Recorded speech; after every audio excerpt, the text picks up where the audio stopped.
최근에 암호화폐 관련한 보안의 이슈는 크게 블록체인 알고리즘 자체에 규정된 부분하고 그 거래소에 관한 보안의 문제로 대별되고 있는 것 같습니다. 블록체인 자체에 대한 것 이외에 거래소가 갖고 있는 보안의 문제점 집중으로 말씀드릴 수 있을 것 같습니다.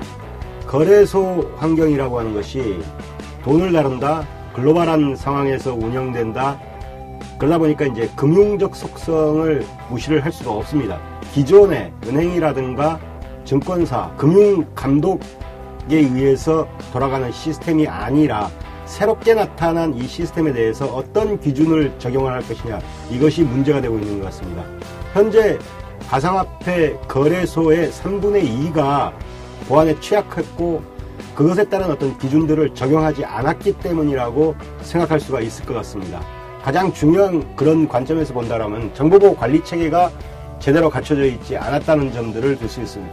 예를 들어서 ISMS라든가 ISO 27000이 또 카드사한테 요구되고 있는 글로벌한 기준인 PCI DSS 인증 기준 같은 이런 것들이 현재 국내에 있는 가상화폐 거래소에 적용된 사례들은 없었던 것 같습니다. 100만 명 이상의 100만 건 이상의 트랜잭션이 발생할 경우 정보보호관리체계 ISMS를 의무화한 규정이라든가 CISO, CSO 제도뿐만 아니라 각종 보안 장비라든가 운영에 대한 인력들, 각종 시설에 대해서 접근 통제라든가 이런 것들을 다 갖추고 있는 것들은 없는 것 같습니다.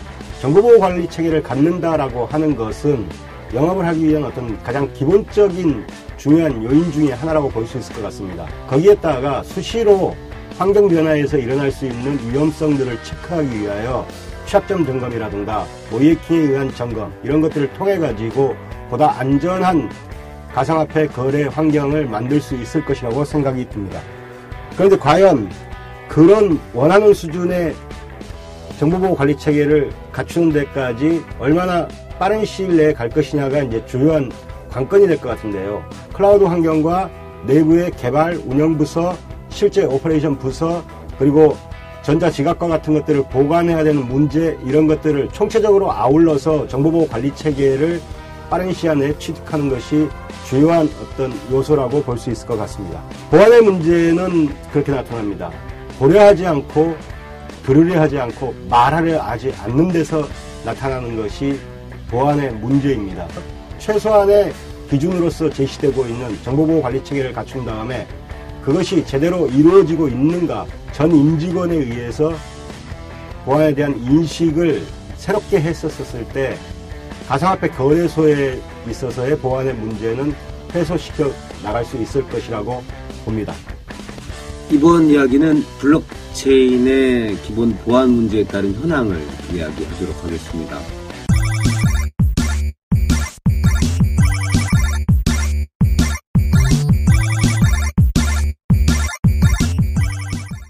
네, 데이터 저장 보안 문제점에 대해서 말씀을 드렸었습니다.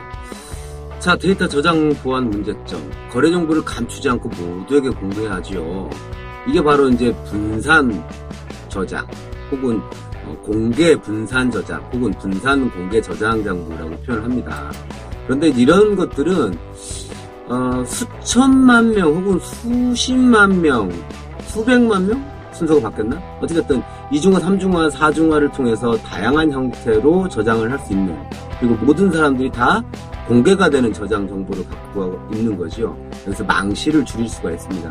근데 보안 문제점에서 보게 되면 약 비트코인 같은 경우 1800만 개 정도에서 0.98MB 블록 헤더가 형성이 돼요. 잘 모르시는 분들은 뭐 이렇게 복잡했는데, 블록 헤더에는 버전이라든지 블록 캐시, 프리버스 블록 캐시라고 하죠. 앞전에 블록 캐시, 그 다음에 이제 이제 해시, 이런 해시 값들, 트리 루트 계산할 때, 그 다음에 타임, 그 다음에 이제 비트, 그 다음에 넌스가 가장 중요한 거죠. 왜냐면 채굴 할 때는 이 넌스라는 데이터가 가장 입력값으로 6가지 정보를 구분하는 그런 어떤 중요한 역할, 식별자 역할을 하는 거죠. 근데 이제 이게 블록체인 헤더란 말이죠.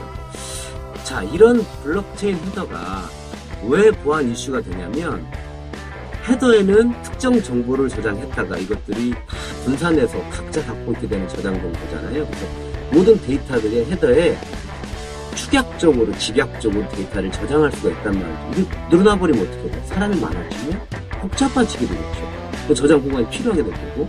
그래서 네트워크 스토리지 형태에서 본다면 데이터베이스 측면에서 블록체인은 작은 네트워크 혹은 빠르게 치고받을 수 있는 이런 네트워크에, 그러니까 소규모 네트워크의 저장 공간에 적합하다는 얘기가 있습니다. 왜?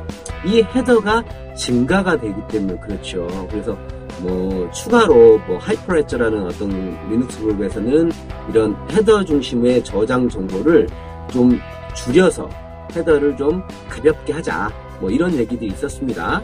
그런데 이제 이런 저장 공간에 대한 부분들이 많은 데이터를 실어주게 되는 우리 데이터베이스 형태를 보게 된다면 저장소라고 하죠. 이 저장소에서 보면 헤더들만 저장하면 되지만 이 헤더가 기하급수로 늘어났을 때 과연 대책이 있을 것이냐.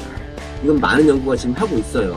보안성에서 본다면 이것도 어쩌면 저희 예전에 랜드 어택이라는 게 있어요. 저장 공간을 계속 차지하기 위해서 풀러나버리는. 지금 현재도 몇 천만 개 정도 되는 것이 몇 수십 기가 정도 된단 말이죠. 또 그리고 이런 것들을 좀 분산하게 하기 위한 다양한 방법들이 뭐예요? 웹지갑이란 걸 나왔죠. 거래소마다 웹지갑을 제공해서 거기서 거래소에 저장하는 방법. 그런데 이런 것도 역시 마찬가지 문제가 되겠네요. 왜?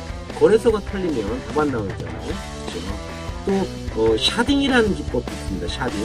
샤딩이란 건 물리적 공간을 이용한, 즉 물리적과 물리적 공간을 찢어서 따로따로 인덱싱을 저장할 수 있게끔, 즉 블록체인 헤더를 이만큼 여러 부분 쪽에서 이제 저장할 수 있는 방어 기법 아니면 보안 기법이라고 보면 되겠죠. 물리적 저장 공간을 다르게 한다. 근데 문제는 이것도 역시 마찬가지로 1000번까지 2000번까지 찢어서 저장을 했는데, 자 여기는 999번, 여기는 1001이에요. 자 그렇다면 사용자는 이 두 개의 저장, 즉 아까 거래 정보라고 했잖아요. 이 거래 정보가 찢어졌을 때 그러면 사용자는 이 두 개 정보를 다 받아야 된다는 거예요. 결국에는 1000배, 2000번대를 다 받아야 된다는 얘기예요.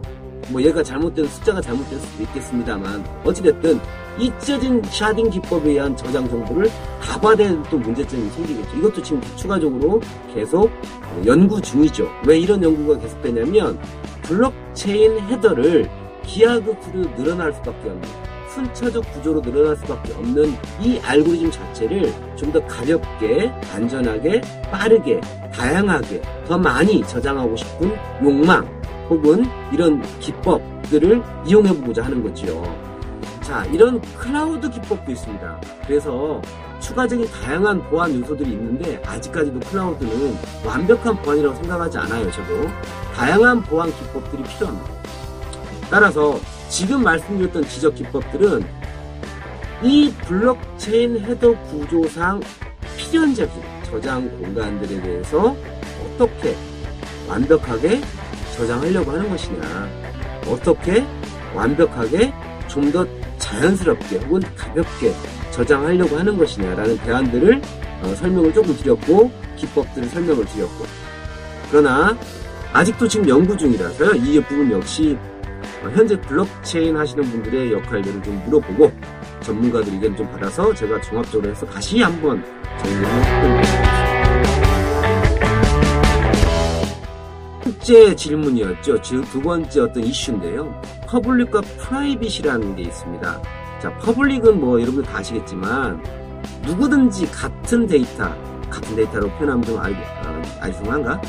정보들을 공개해서 여러 사람들이 저장할 수 있는 저장 정보를 다 같이 공유한다는 뜻이죠. 즉 분산 정보라고 했잖아요. 분산 거래 원장이란 표현을 많이 한단 말이에요. 인터넷에서. 뭔 말이냐면 우리가 거래할 때 1000원 거래해갖고 내가 1000원 거래했어. 이 1000원 거래에 대한 부분들을 같이 공유하니까 내가 1000원 거래했는데 돈을 잃어버렸어? 이런 일이 없잖아요. 왜? 거래 정보를 갖고 있으니까. 바꿔만 한다면 이런 공개석상에서 내 익명성만 존재가 하고 내 이하의 정보들은 공유가 될 수 있다는 거죠. 자, 이런 부분들은 퍼블릭에서 보면 이게 원래 블록체인의 기본 알고리즘이에요. 그런데 즉 중앙정부가 제어하지 않는다는 거죠. 중앙정부라고 표현하면 안 되고 뭐랄까 중앙 집권 체제, 중앙 어떤 체제, 중앙 체계 시스템, 중앙 관제 시스템, 중앙 통제 시스템 이런 것들이 존재하지 않기 때문에 서로를 믿고 거래할 수 있는 시스템화가 돼 있는 거죠. 즉 P2P 개념이잖아요. P2P. 이 P2P라는 개념은 굉장히 중요한 요소예요. 거래와 거래, 피어 투 피어, 옆집 옆집, 뒷집 뒷집, 뒷집 옆집 이런 근거리 즉 주변인들을 통한 거래 원장 교환 시스템들이 있기 때문에 가장 중요한 건 공개됐다. 즉 퍼블릭이다. 공용이다라고 하면 나만 숨길 뿐이지 내 익명성의 일부만 존재할 뿐이지 이 부분에 대해서는 공개들이 정보들이 쫙 오픈되는 이런 부분들이 있겠죠. 그래서 잘못하면 이런 기밀 데이터들이 오픈될 수 있어요. 기업에서는 하청 기업들 예를 많이 들었었는데 인터넷 보니까 이런 기업에서 하청 정보라든지 이 거래 원장 외에 추가적인 밑에 기업 정보들 있잖아요. 이런 것도 오픈되는 걸 원치 않겠지요. 그러다 보니까 퍼블릭에 대한 보안성에 대한 즉 이 기밀성이 깨져버리는 것에 대해서 좀 두려운 점이 있습니다. 이것도 보안의 문제점이 될 수 있겠죠. 자, 그런데 이 프라이빗은 또 달라요. 프라이빗은 철저하게 혹은 이 퍼블릭과 상반된 개념이에요. 지금 모든 세계 금융은행들이 이 중앙체제 시스템을 도입하려고 즉 프라이빗 형태의 금융 쪽에서 쓰려고 하는 이유가 있어요. 왜? 통제 가능하거든요. 접근 권한을 강화시킬 수가 있어요. 그런데 퍼블릭은 누구든지 언제든지 그 형태의 블록체인을 받아서 상호 인증하고 정보를 공유하게 돼 있죠. 그런데 프라이빗은 내가 너한테 정보를 줬어. 내가 너한테 정보를 읽을 수 있는 권한을 줬어. 너는 여기까지 읽을 수 있어. 라고 하는 권한 부여, 즉 접근 부여가 가능합니다. 바꿔 말한다면 우리가 보안성에서 얘기하는 접근 제어 시스템이 완비가 될 수가 있겠네요. 따라서 이런 보안성 측면에서 보면 오히려 프라이빗이 낮을 수 있겠죠. 좋다 이렇게 할 수도 있습니다. 그러나 항상 장점이 있으면 단점이 있죠. 이 프라이빗은 우리가 기밀성이라든지 이런 어떤 유동성 리스크 이런 어떤 금융권에서 말하는 어떤 거래 상대방에 대한 어떤 정보들에 대한 기밀성, 안정성 이런 것들은 확보될 수 있겠으나 근본적으로 화폐나 혹은 금융거래 시스템이 가장 중요한 게 뭐예요? 투명성이에요. 근데 이 투명성을 퍼블릭보다 확보하지 못하는 약점이 있습니다. 자, 보안 관점에서 보면 그러면 프라이빗이 낫겠죠. 네. 프라이빗과 이 퍼블릭의 하이브리드 형태가 지금 이제 튀어나오고 있는 상태고 다양한 형태로 지금 블록체인을 디플로이 하려고 하는 부분들이 생기고 있습니다.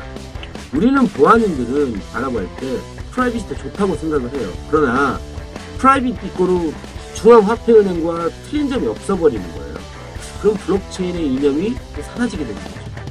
아직도 이 부분은 안정성이 우선이냐 아니면 편의성과 원래 헤게모니를 갖고 있었던 그 개념이 컨셉이 우선인 거냐. 제가 볼 때는 이 두 개가 상호 완벽하게 조화가 돼야 될 것 같습니다. 따라서 이 시스템, 우리가 원하는 데이터베이스, 우리가 원하는 거래 시스템들이 되려면 미리 상황의 환경에 맞게 설계하고 구축하고 블록체인을 활용해야 된다고 봅니다.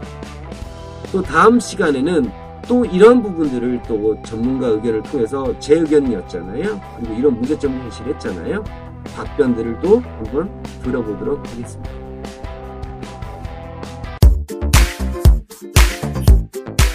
보안은 사람의 중심에 있습니다.